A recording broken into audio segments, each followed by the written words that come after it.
celah lain.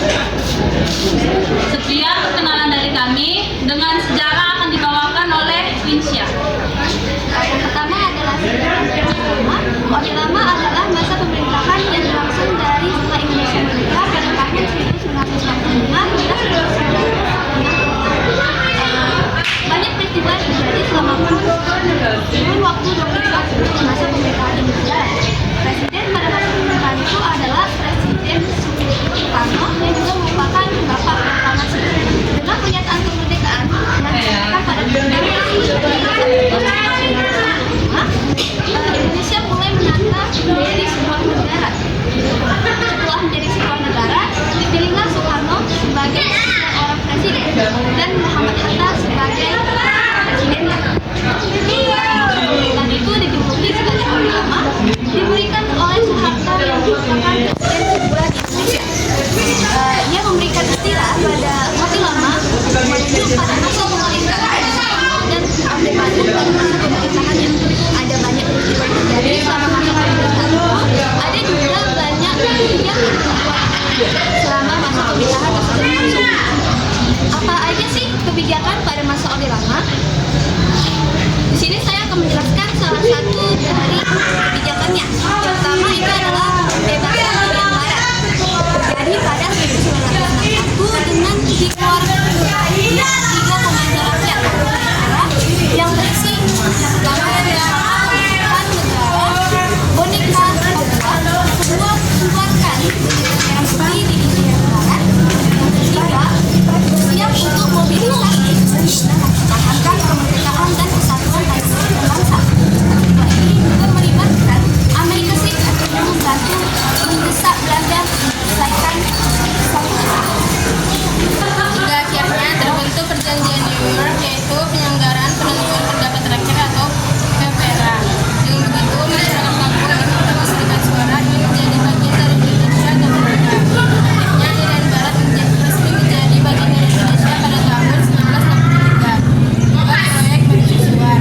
Kebijakan kedua yang dilakukan pada masa pemerintahan Orde Lama adalah proyek mercusuar. Proyek ini dilakukan dengan melakukan pembangunan di ibu kota dengan tujuan memberikan fasilitas DEFO atau Games of the Unified Forces. DEFO merupakan ajang olahraga yang menjadi tanda-tanda Olimpiade dan sebagai bentuk pada proyek itu ada 6 bangunan yang dibuat, yaitu Stadion GBK, Hotel Indonesia, Jembatan Semanggi, Desa Mendatang, Monas, dan gedung DPR atau DPR. Namun sayangnya proyek ini justru membuat mereka Indonesia mundur. Yang ketiga, Nasacom. Kebijakan lain adalah Nasacom yang merupakan singkatan dari nasionalisme, agama, dan komunisme yang dikeluarkan pada tahun 1959. Dengan sistem pemerintahan demokrasi yang terpimpin, Soekarno menggagas konsep Nasacom sebagai cara menyatukan Indonesia menyatukan perbedaan ideologi politik. Setelah dibentuk, Nasacom itu juga mulai diperlakukan hingga pada sidang umum PBB di New York pada tanggal 31 September 1960. Namun konsep itu tidak berhasil dan gagal. Yang keempat, manifestek. Ada juga kebijakan yang disebut dengan manifestek, yaitu manifestasi politik Undang-Undang Dasar 1945. Indonesia. Manifestek merupakan sebuah dokumen politik yang dibuat oleh Soekarno dan didatang disampaikan pada 17 Agustus 1959. Dengan manifestek berkaitan dengan selain itu, persaingan antar politik terus terjadi dan keadaan ekonomi juga menurun. Ciri-ciri Orde Lama yang pertama adalah sentralisasi kekuasaan pada presiden. Yang kedua adalah pengaruh besar kepada yang ketiga adalah konflik internal terhadap kestabilan ekonomi. Yang keempat adalah sistem pemerintahan yang berubah. Nah, setelah kita mengetahui sejarah dan ciri-ciri Orde Lama, kita akan mengetahui juga latar belakang dari Orde Lama yang akan dijelaskan oleh Ahmad. Oke, jadi di sini latar belakang saya jelasin. Orde Lama itu dimulai setelah proklamasi kemerdekaan Indonesia pada 17 Agustus 1945. Nah, Soekarno dan Muhammad Hatta terpilih sebagai secara aklamasi sebagai presiden dan wakil presiden.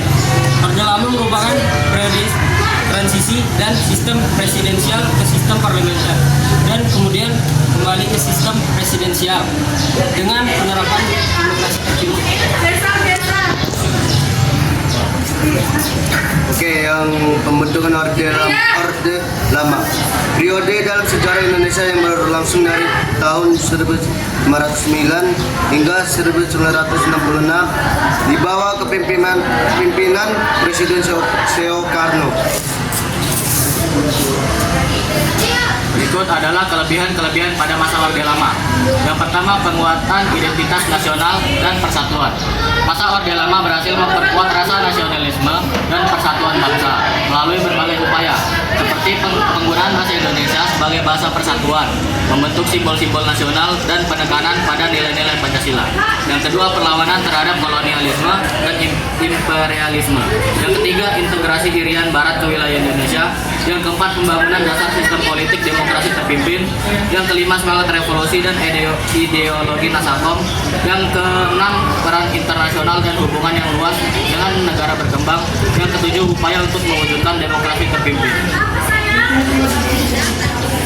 Nah, di sini saya akan menjelaskan kelemahan Orde Lama. Kelemahan Orde Lama ada 5. Yang satu, tidak stabilan ekonomi. Yang kedua, tidak stabilan politik. Yang ketiga, konflik ideologi. Dan yang keempat, sentralisasi kekuasaan dan demokrasi terbatas. Yang kelima, kebijakan luar negeri yang kontroltatif.